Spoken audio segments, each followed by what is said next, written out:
Today's topic is finding your motivation.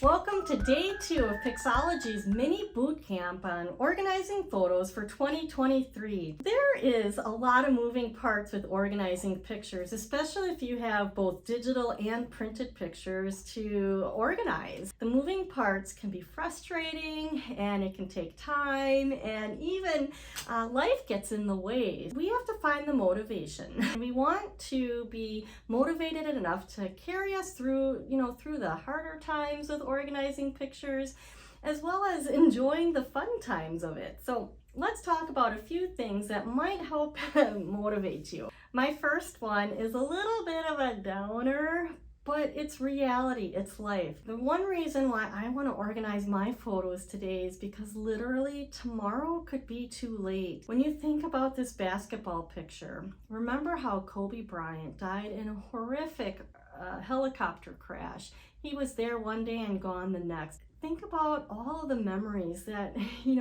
are just kind of standing still. I worry that people, aren't enjoying the good times that they've had together, reminiscing about them. But I do want to give you some better motivation, maybe some more positive reinforcement. The next area that I like to talk about is photos inspire goodness and laughter, and who doesn't need a good belly laugh over old photos? So I have two pictures here.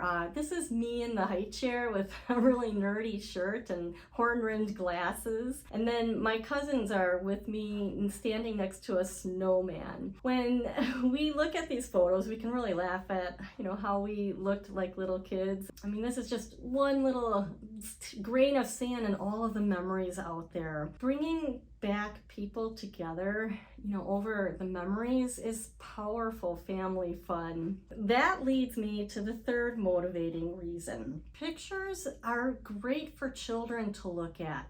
When they look at pictures from the older generations, they can see where they fit in the family and who's who. They might also see what life was like back in the 30s, 40s, 50s, 60s, 70s when I was growing up.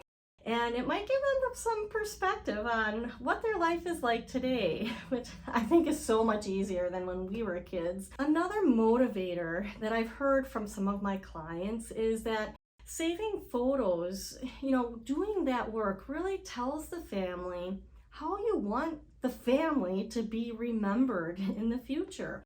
These pictures have so many stories and information, and the work that you do in it is really helping to cement in place your family's traditions and values and history. Think about that, when you kind of hit a slow moment, that you're doing something that's greater. This day and age, most children cannot name any of their great-grandparents. Wouldn't that be great, with all the information and the digital tools that we have, that children know who their great-grandparents were?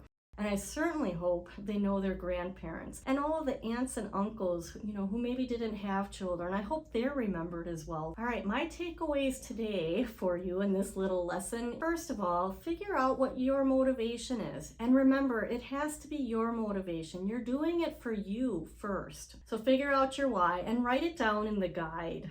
And make a goals sheet for yourself. What do you see happening with your collection in the future? You can add that in the notes in the guide section as well. All right, if you have some thoughts about what motivates you to work on your pictures, please put that in the comments. We think there's probably some gold nuggets in there as well. All right, that is day 2's lesson. We will see you tomorrow.